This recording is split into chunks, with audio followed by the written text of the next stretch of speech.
हाँ इमरान, सुना फिर क्या बना? तुम्हें तो ये बाहर ही नहीं आने दे रहे, ये तो लूट रहे हैं पूरे पाकिस्तान को। मैंने इन्हें कहा था कि मुझे भी साथ शामिल कर लो, सब मिलकर लूटेंगे, लेकिन इन्होंने मना कर दिया। कहते हैं कि हम खुद ही लूट लेंगे।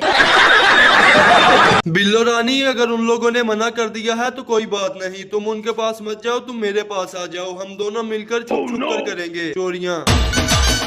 यार शेख, ये क्या बात कर रहा है तू? कौन सी चोरियां करोगे तुम दोनों छुप छुप कर? और तू इसे बिल्लो रानी क्यों बोल रहा है? ये बिल्लो नहीं, ये बिल्ला है। तो क्या नाचो मैं?